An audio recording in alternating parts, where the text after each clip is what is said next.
उत्तर देंगे माननीय मुख्यमंत्री श्री अरविंद केजरीवाल जी।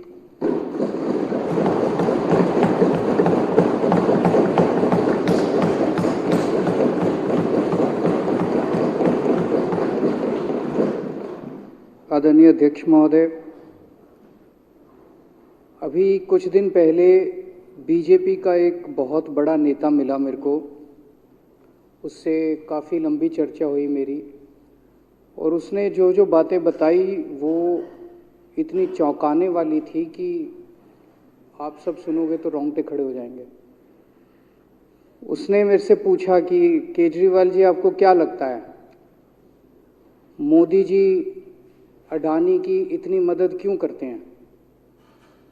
मैंने कहा दोस्त हैं दोनों, इसीलिए करते हैं। कहते बस इसलिए। कहते मोदी जी ने आज तक किसी के लिए कुछ नहीं करा, अपनी वाइफ के लिए कुछ नहीं करा, अपनी माँ के लिए कुछ नहीं करा, उनके भाई गुजरात में रहते हैं उनके लिए, किसी रिश्तेदार के लिए कुछ नहीं करा, राजनीतिक गुरु के लिए कुछ नहीं किया। वो अपने दोस्त के लिए इतना कुछ करेंगे, ऐसा कैसे हो सकता है?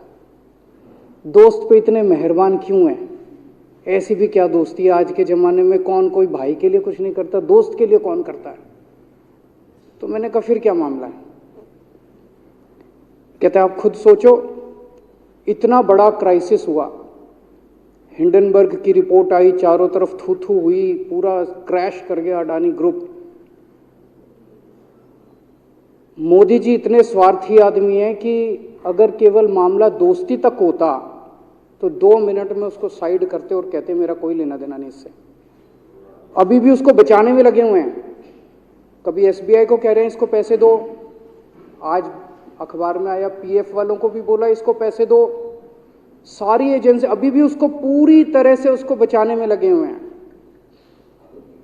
तो मैं भी अचंभे में रह गया कि मामला तो कुछ अलग ही है। क्यों ऐसा भी क्या दोस्त हो गया कि दोस्त डूब रहा है और फिर भी उसको पूरी तरह से इतना बड़ा पॉलिटिशियन है। पॉलिटिशियन के लिए तो परसेप्शन सबसे इंपॉर्टेंट होती है। कोई आसपास वाला अगर कहीं, वो तो आदमी कह देता है यार मेरे से मिलना बंद कर दियो कल से, वो उसको अभी भी बचाने में लगे हुए हैं। और उसने मेरे को बताया कि, मैंने कहा फिर मामला क्या है? तो कहता है जी अडानी तो केवल फ्रंट है, अडानी में सारा पैसा मोदी का लगा हुआ है। मैंने कहा ये कैसे हो सकता है? ये नहीं हो सकता।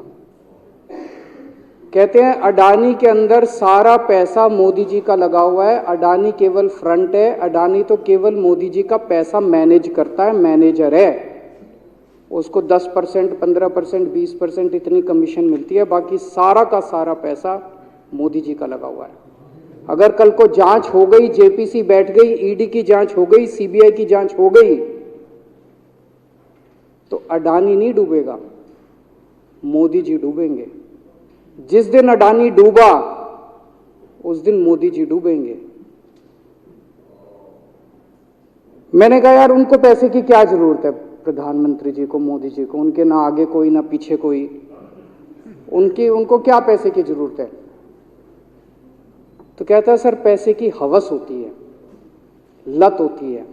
कहता है इतने दुनिया में इतने बड़े बड़े अमीर आदमी हैं, उनको कोई अब और पैसे की थोड़ी जरूरत है, लगे पड़े हैं सारे, और पैसा और पैसा और पैसा। बोला हवस होती है। बोला जिस दिन अडानी दुनिया का सेकंड रिचेस्ट मैन बना था,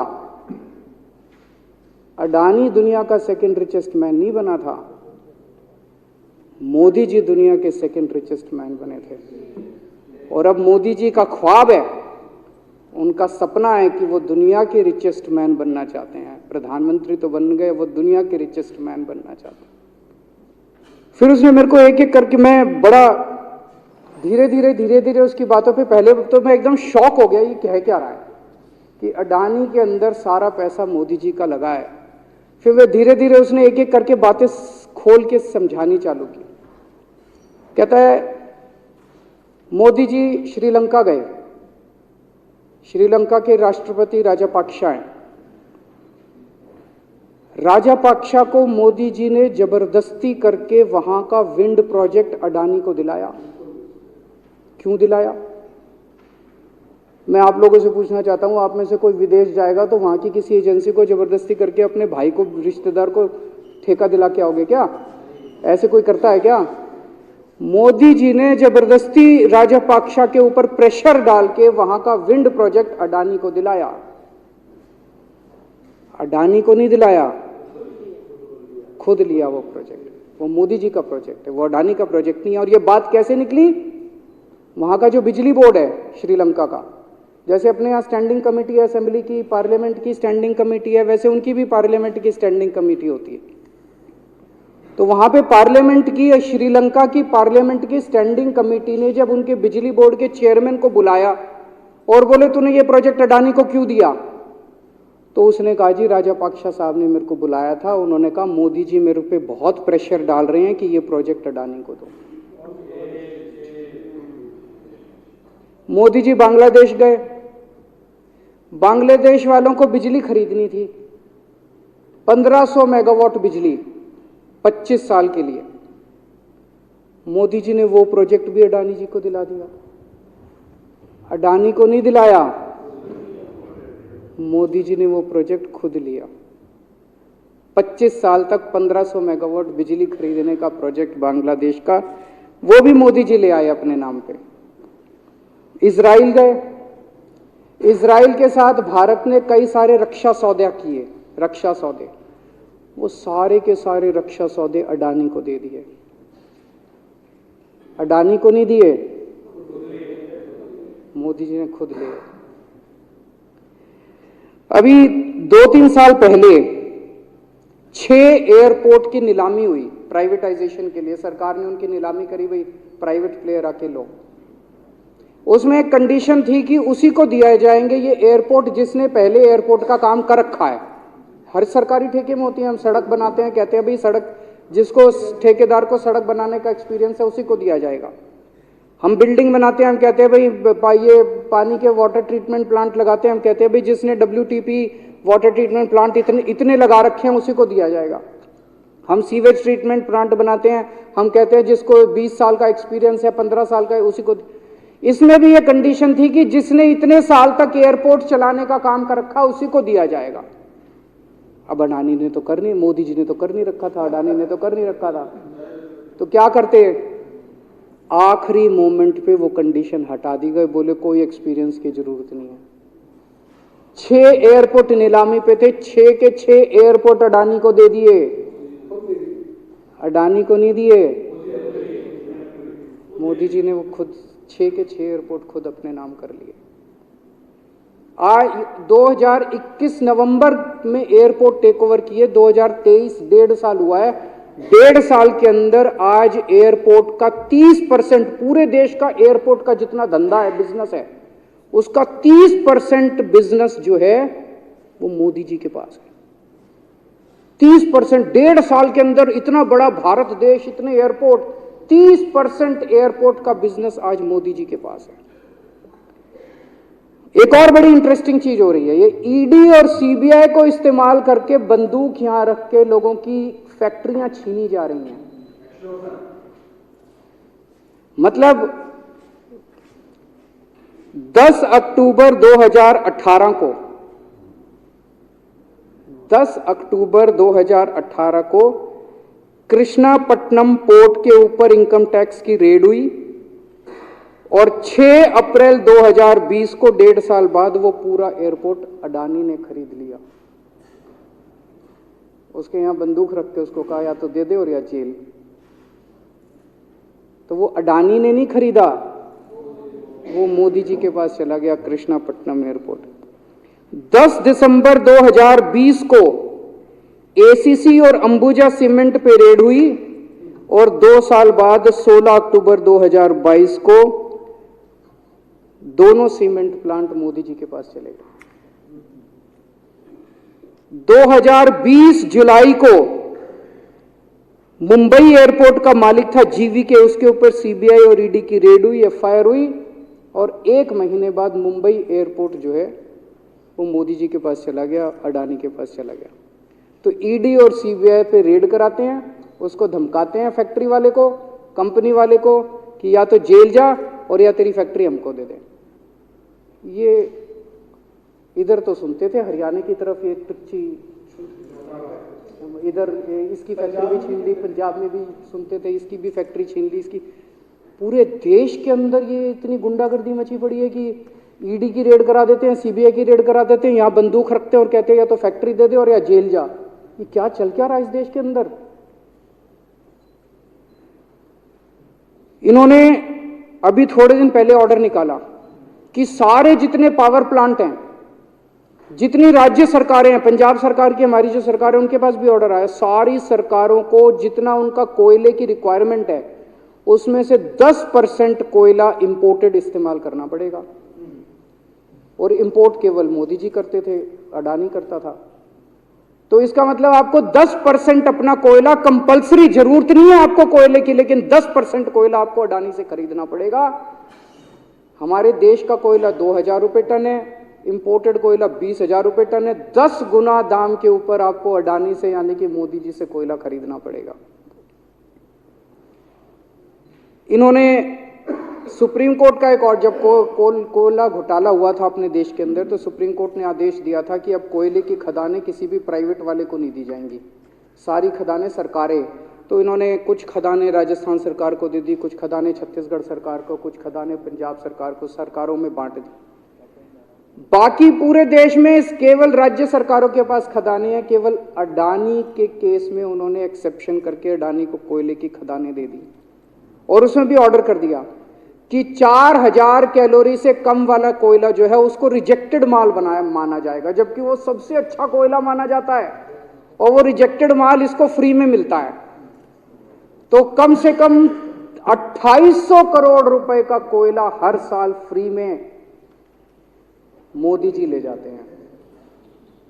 2800 करोड़ रुपए का कोयला हमारी खदानों से हर साल मोदी जी निकाल के ले जाते हैं। 2014 में, अभी जो अतिशी जी ने कहा, 2014 में अडानी जी की यानी कि मोदी जी की जायदाद 50,000 करोड़ की थी। 7 साल बाद इनकी जायदाद हो गई 11.5 लाख करोड़। मोदी जी इतना पैसा लेके कहां जाओगे? 11.5 लाख करोड़ रुपए की जायदाद, 7 साल में इतना लूट लिया आपने देश को।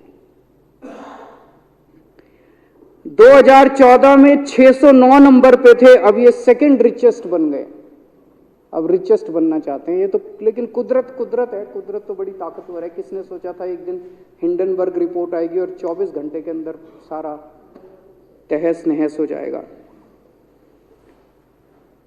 1947 से लेके 2014 तक 67 साल में भारत देश ने, सारी सरकारें जितनी आई सबने मिलके 55 लाख करोड़ रुपए का कर्जा लिया था भारत सरकार ने। 2014 से 2022 7 साल के अंदर 85 लाख करोड़ रुपए का कर्जा ले लिया, दुगने से भी ज्यादा। जितना 67 साल में लिया था उतना 7 साल में ले लिया। ये पैसा गया कहां? ये पैसा गया कहां? ये सारा इनकी जेब में गया। तो मैं जनता को कहना चाहता हूं, आप तो जीएसटी देते हो, अपने बच्चों का पेट काट के टैक्स देते हो, दूध पे, दही पे, हर चीज पे जीएसटी देते हो।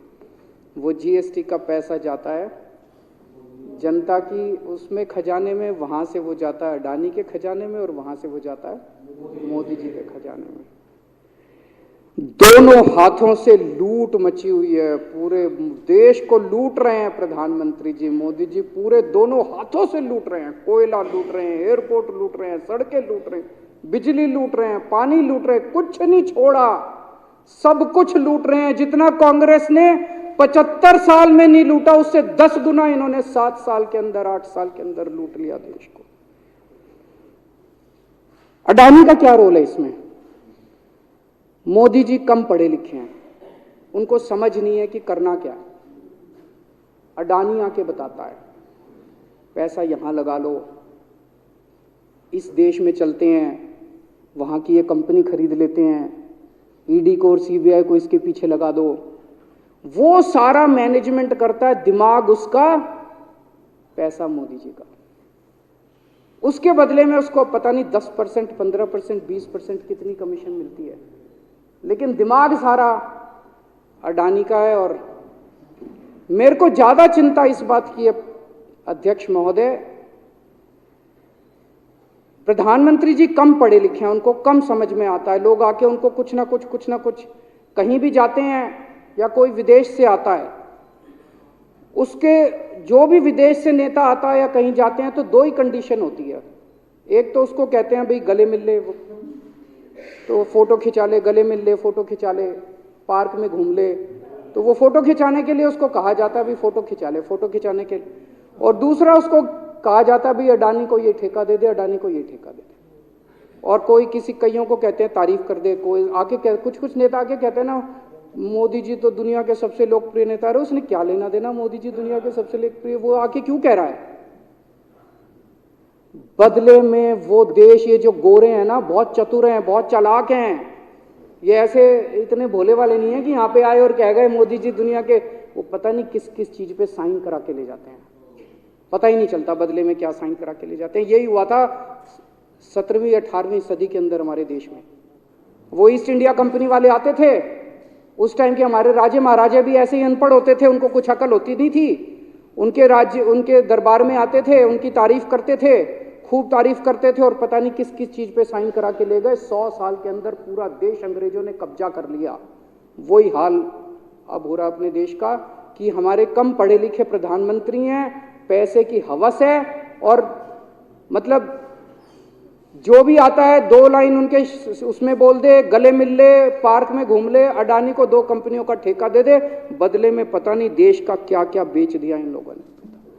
बहुत चिंता है हम लोगों को देश की इस वक्त, जिस दौर से देश गुजर रहा है। मुझे लगता है कि आज़ादी के बाद से सबसे भ्रष्ट प्रधानमंत्री अगर कोई हुए हैं जिन्होंने देश को इतना लूटा है, तो वो आज मौजूदा प्रधानमंत्री हैं। और उसके ऊपर कम पढ़े लिखे हैं, उनको कुछ पता नहीं, कोई कुछ भी उनसे साइन करा के ले जाता है, किसी को कुछ पता नहीं चलता। मैं संजीव झा के प्रस्ताव का समर्थन करता हूँ।